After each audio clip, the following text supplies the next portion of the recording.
Bismillahirrahmanirrahim. Assalamualaikum warahmatullahi wabarakatuh. Perkenalkan, nama saya Farhan Mufti Hilmi. Saya dari TRPL 2019. Nomor induk mahasiswa 194412216574. Di sini saya akan mempresentasikan hasil proyek akhir UAS saya di mata kuliah pemrograman Web 3.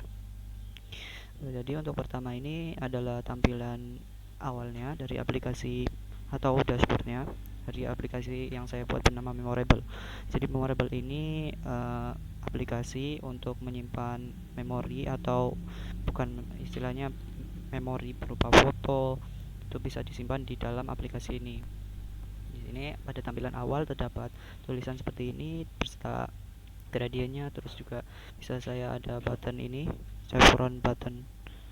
Jika saya klik maka akan ke bawah. Nah, di sini ada halaman lain berupa About Us. Di halaman About Us ini berisi penjelasan mengenai aplikasi ini dan terdapat juga fiturnya dan beberapa fitur dari aplikasi yang saya buat. Antara lain adalah galeri, yaitu untuk menyimpan foto dan quote untuk menggenerate random API, quote mengenerate quote API dari quote API, generate API dari quote API. Dan di sini belum saya implementasikan journal dan people. Untuk fiturnya masih coming soon. Karena memang saya sengajakan seperti ini, jadi saya memang mengimplementasikan yang dua ini. Dan selanjutnya ada kontak us. Di sini ada dapat button untuk menuju ke halaman sosial media dan mendapat copyright website saya 2021. Di sini jika saya klik salah satu maka akan menampilkan menuju halaman website tersebut. Selanjutnya selain itu terdapat tombol buat masuk atau sign in. Jika saya klik maka akan menuju halaman sign in. Nah, di halaman ini saya, karena jika belum memiliki akun maka bisa sign up dan juga bisa mail, bisa look forgot password. Jadi saya pakai untuk sign up-nya. Di sini nama saya misal demo@gmail.com atau nama saya saja Farhan demo@gmail.com,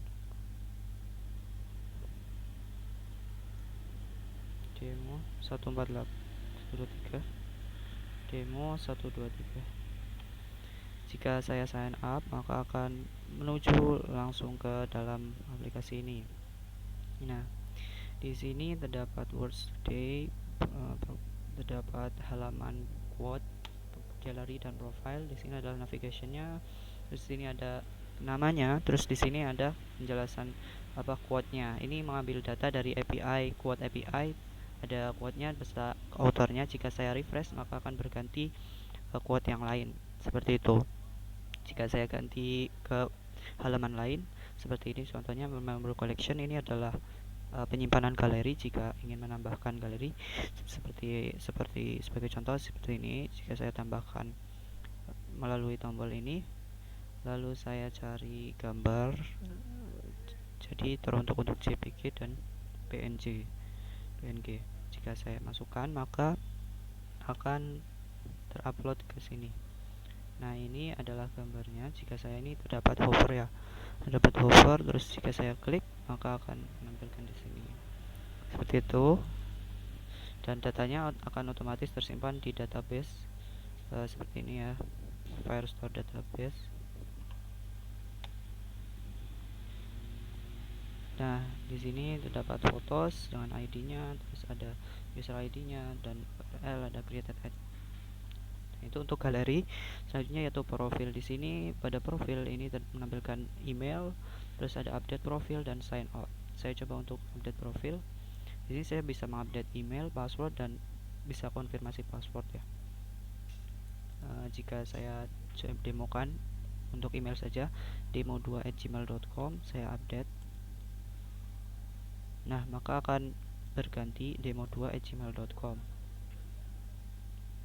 Jika saya update passwordnya seperti contoh 123 lalu 123, mungkin satu demo 12345, demo 1234567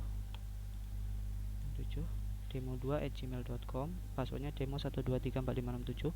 Saya update, maka akan simpan. Jika saya sign out, maka akan kembali ke sini ya, sign outnya tadi. Lalu saya login lagi menggunakan akun yang tadi, demo2@gmail.com, demo yang telah saya update tadi, yaitu passwordnya demo1234567. Saya sign in, akan berhasil terganti, terupdate. Nah, itu untuk update profile sudah bisa, quote juga sudah, jadi sudah. Mungkin itu saja untuk demo aplikasinya. Saya sign out kembali, dan di sini ya, sudah semua. Jadi saya akan beralih ke sini. Nah, di kode ini, di dalam kode aplikasinya antara lain adalah sebagai berikut. Terdapat beberapa komponen yang dan struktur filenya sebagai berikut ini. Yang pertama yaitu terdapat source, context, firebase, hooks, modules, dan router. Dan update.js ini berisi router, browser router as router yang memanggil page router dari page route. Lalu saya jelaskan satu-satu. Di sini juga terdapat style yang disimpan dalam folder asset di dalam folder public. Terus saya jelaskan komponen terlebih dahulu ya. Di sini di komponen terdapat header dan layout. Header ini berfungsi sebagai navigation bar yang nanti akan saya gunakan dalam halaman aplikasi yang setelah sign in tadi. Lalu di out layout ini berfungsi untuk sebagai layout komponen dari untuk dipanggil oleh authentication, sign in dan sign up yang akan ada di komponen selanjutnya. Itu untuk folder komponen. Lanjut untuk konteks. Nah, di sini konteks ini saya gunakan untuk melakukan proses sign in agar komponen bisa terimplementasikan sign in sign up di seluruh komponen yang dibungkus oleh out provider ini. Nah, di sini saya seperti terdapat beberapa fungsi ya, sebenarnya sign up, sign in, sign out, reset, update email, update password. Nah, ini nanti akan dipanggil di halaman modul sign in, sign up nanti yang akan saya jelaskan di page selanjutnya. Dan di sini akan terdapat out context provider, akan kembaliannya yaitu dan children-nya. Nah, children-nya ini akan akan memiliki implementasi yang diimplementasikan oleh out provider ini. Jadi akan memiliki value seperti ini. Jadi akan memudahkan dalam implementasi setiap children dari out context provider dalam hal sign up atau sign in atau autentikasi lain seperti forget password atau reset password, update email, update password, dan sebagainya, karena sudah diimplementasikan di dalam out context ini. Nah, di sini juga menggunakan use effect. Ya, use effect sendiri itu adalah yang saya panggil dari React bersama useState yang tadi ingin ketika saya ingin memanggil current user di sini untuk proses autentikasi sign out, password. Di sini untuk update email dan update password saya menggunakan current user. Nah, di sini di use effect-nya saya juga menggunakan set current user. Di sini use effect ini akan dipanggil saat setelah di render, tergantung yang dimasukkan di sini. Ketika berubah akan berubah juga.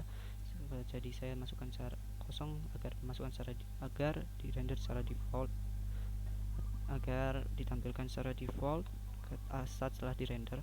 Jadi unsubscribe sama dengan out. Di sini berfungsi untuk clean up code. Jadi setelah on out set change itu artinya ketika usernya berganti atau set user dan current user, maka use effect terus ini akan di clean oleh unsubscribe ini. Jadi akan dipanggil sekali saat setelah di render komponennya. Oke, itu buat out context. Selanjutnya yaitu Firebase.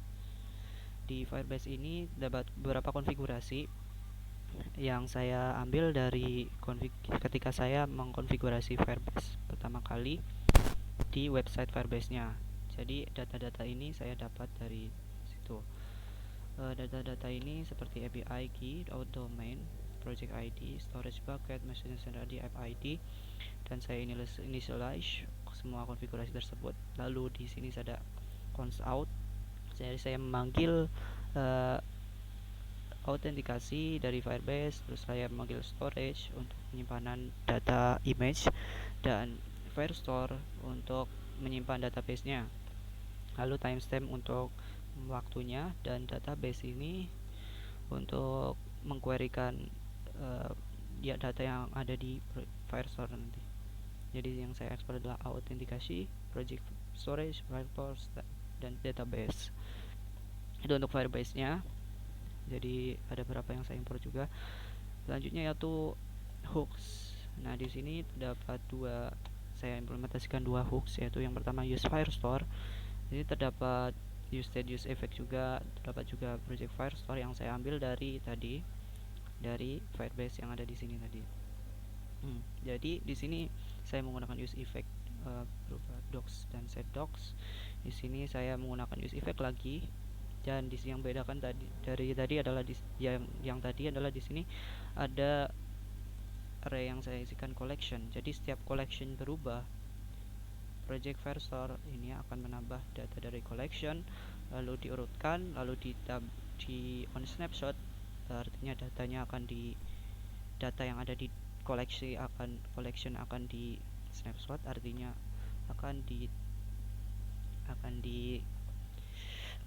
dilihat jika setiap datanya ini dokumennya, maka akan di push ke dokumen ini, lalu dimasukkan ke use state ini set docs.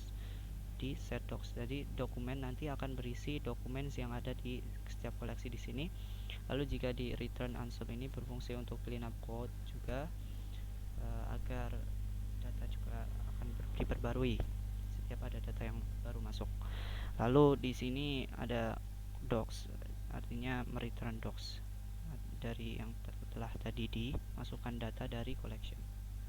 Jadi ini untuk data image, baik data dari dokumen dan data ID di sini, baik image URL maupun ID-nya. Lalu di export use Firestore di sini. Selain itu ada use storage. Nah, selain use Firestore juga ada use storage. Di sini berfungsi untuk mengupload image ke Firebase-nya dan menentukan percentage-nya. Jadi setiap page yang ditransfer nanti akan ada progress bar yang melacak seberapa jauh data tersebut di-upload ke Firestore-nya agar untuk ditampilkan di tampilannya. Lalu storage ref untuk berfungsi mengambil project storage reference dari storage-nya, file name-nya. Jadi nanti kan ada file .name. File ini diperoleh dari, jadi terdapat file karena kita mengupload file dengan nama misal blablabla.jpg atau png. Nanti file tersebut direferensikan namanya, lalu storage reference akan mengupload namanya ke site progress reference. Lalu di sini di onstage change, ada onstage change ini akan dilihat presentasinya. Lalu di fungsi asynchronous ini akan memperoleh get download URL untuk disimpan di variabel URL created add. Lalu di sini await database photos.add ini untuk menambahkan foto di dalam database. Data-datanya antara lain seperti ini ya. Jadi seperti yang tadi ya, di sini database kan ada photos yang berisi collection dari photos. Nah, di sini collection dari photos itu berisi field user ID, URL, dan created add. Nah, nanti set URL ini akan mengisi data dari URL dari 0 menjadi URL yang akan didapatkan datanya di sini. Sini menggunakan use state. Setiap kali filenya berubah, data ini berubah, maka akan berubah ininya. Lalu di return progress, URL, dan errornya. Jadi jika terdapat error, akan set error seperti itu. Selanjutnya yaitu modules. Ada modules terdapat berapa ini ya. Ada autentikasi seperti forgot password. Forgot password belum saya demokan tadi karena mengingat waktu yang saya sedang kebut. Jadi ya sini dapat handle submit untuk ketika user mensubmitkan passwordnya, emailnya, untuk nantinya dari sistem akan mengirim email ke pengguna dengan email tertentu. Nanti akan ada notifikasi di emailnya untuk mereset passwordnya. Itu untuk forget password. Sini itu untuk forget password. Seperti biasa ada form, ada error, ada message-nya jika salah masukkan, lalu ada message-nya juga,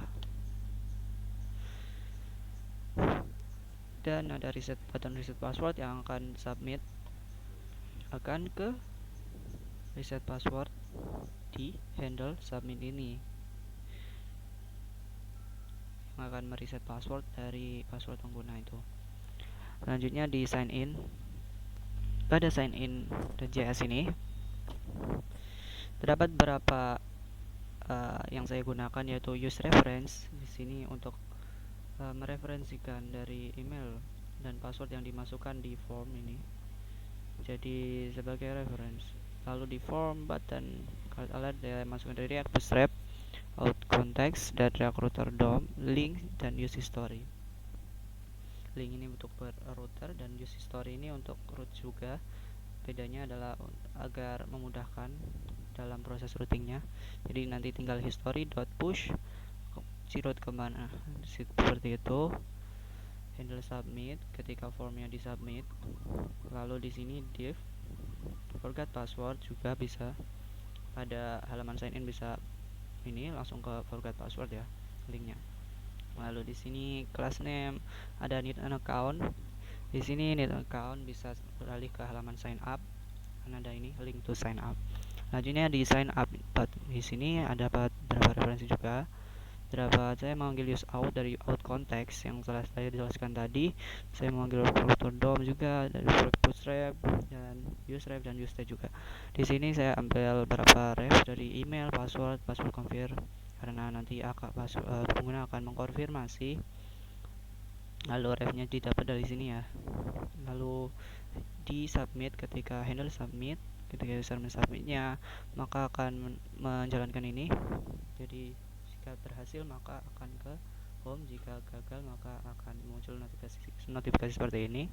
Jika passwordnya tidak match atau password.current value ini, maka password tidak match, seperti itu. Itu untuk sign up nya, dan ini akan beralih ke sign in jika terdapat terdapat link untuk menuju ke sign in. Selanjutnya untuk update profile. Di sini pada update profile juga kurang lebih sama. Saya menggunakan user reference dan bla bla bla seperti ini, sama. Jadi ya terdapat email reference, dan current user, update email, update password. Terus juga error loadingnya saya menggunakan use state, history juga. Di sini saya seperti yang tadi, jika passwordnya tidak match maka akan muncul notifikasi. Terus dan di sini jika email tidak sama dengan current user email maka akan update. Proses update akan berjalan. Update email dan password untuk password, dan promise all ini digunakan ketika semua ini ketika berhasil promise ini, jika sudah jalankan maka akan promise. Jika berhasil maka menuju ke profile. Jika error maka terdapat catch error. Jika finalize, jika sudah maka set loadingnya menjadi false. Lalu di return ini beberapa header, dari panggilan header. Card juga ini berisi card form dan handle submit di sini untuk ya password confirmation untuk password dan emailnya. Lalu di sini terdapat juga implementasi untuk cancel jika tidak jadi update profilnya. Lalu beralih ke halaman selanjutnya, yaitu halaman dashboard. Di sini terdapat halaman dashboard ya. Di sini pada halaman dashboard ini ini adalah halaman pertama yang ditampilkan di aplikasi atau sebelum user melakukan proses autentikasi. Jadi adalah halaman seperti ini: save your life moment, collect your memories, about us, terdapat fiturnya, lalu terdapat quote-nya. Nah, di sini random candidate by AI from quote, lalu ada jurnal. Ini buat service-nya, section service. Ini sampai sini service. Lalu di sini ada buat iconnya. Ini iconnya saya ambil dari Font Awesome. FAB, FA YouTube saya ambil dari Font Awesome. Ya, dapat dilihat di sini ya apa yang saya masukkan di index.html, lalu saya masukkan bootstrap juga di sini, React Bootstrap. Untuk dependensinya juga seperti ini, terdapat Bootstrap, Axios untuk manggil API Firebase, Motion, React Bootstrap, React DOM, React Router DOM. Itu yang saya dari eksternal yang saya download. Selanjutnya yaitu home. Di sini ada home, saya ambil juga header karena ini kesatuan ya. Jadi ini masih ada headernya. Ini headernya, header ini header ini bukan dari sini ya, karena ini dashboard ini adalah tampilan awal ini ketika user telah masuk ke aplikasinya. Nah, di sini terdapat quote. Nah, quote ini adalah komponen yang saya panggil dari Code.js. Ini terdapat quote dan set quote, terdapat useState, 2 useState. Lalu di quote API ini saya masukkan fungsi asinkronus untuk mengambil data menggunakan Axios dari API HTTP API Quotable Random yang saya dapat dari website tersebut. Lalu data tersebut saya simpan di array quotes dan saya set quote, set author untuk mendapatkan quote dan autornya. Lalu ketika itu saya menggunakan use effect karena memang ketika memanggil API harus masukkan di use effect karena data tersebut dirender ketika mounting ya, atau saat telah di render.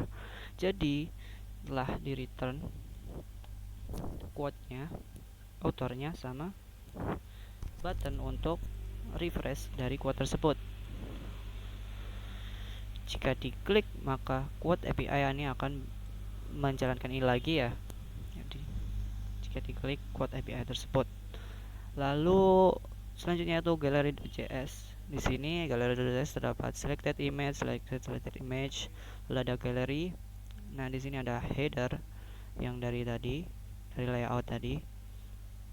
Nah, di sini ada upload form untuk mengupload gambarnya atau foto.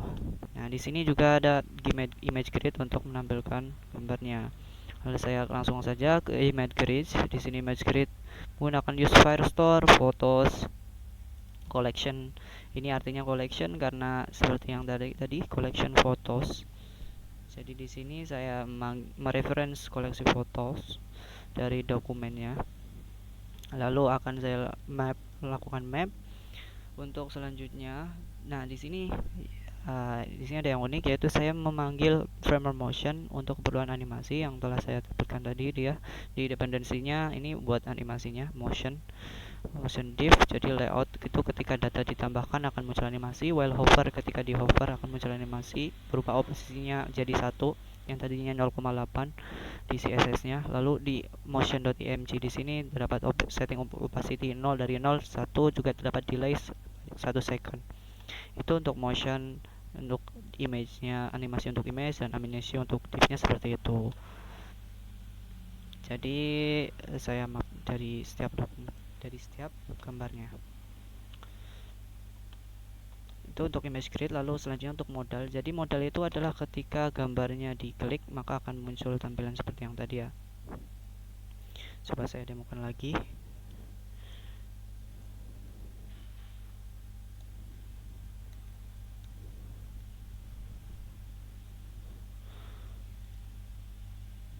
Oh, maaf salah. Tadi passwordnya 1 sampai 7.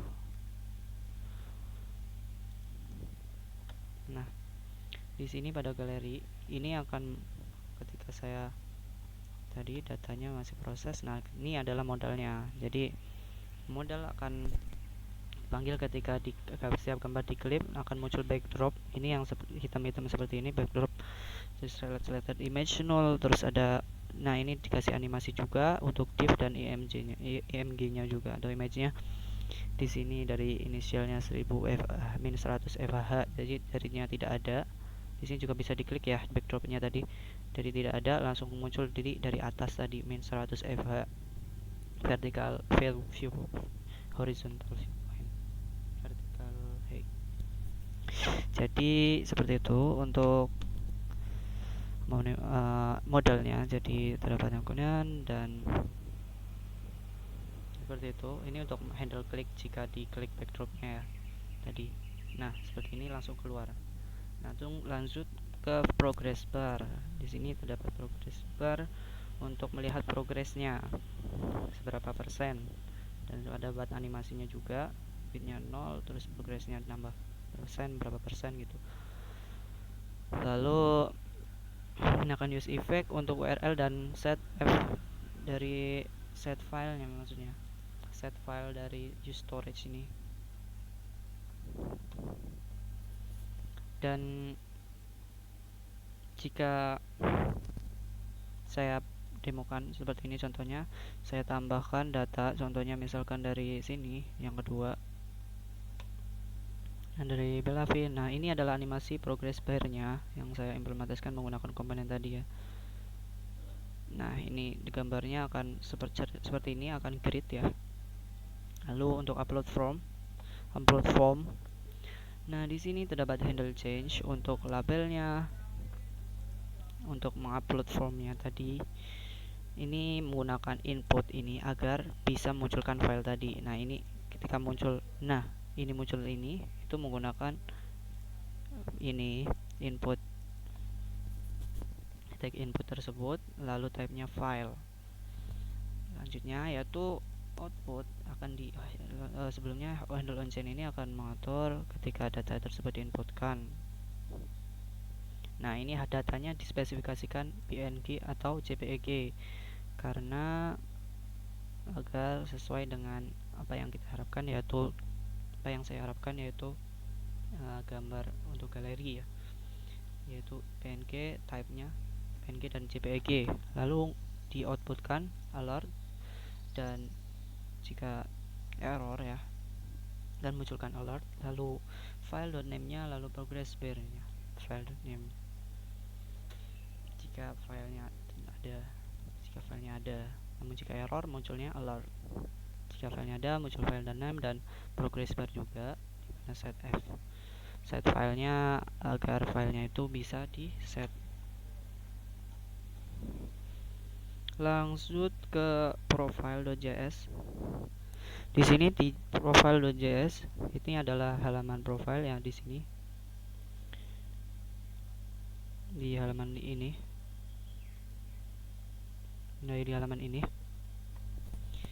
tadi adalah errornya ya jika salah memasukkan. Lalu di sini ada update profile,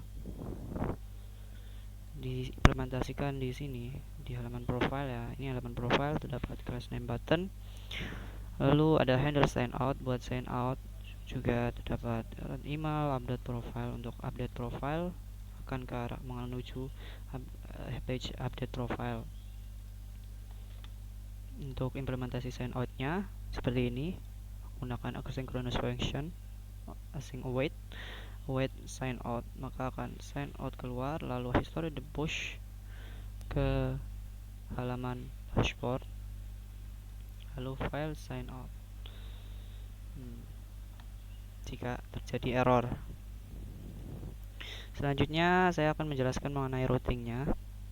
Untuk routingnya terdapat beberapa komponen ya. Saya lakukan adalah meroute dashboardnya. Private route saya gunakan untuk home karena ini vital, karena agar user tidak bisa masuk ke sini.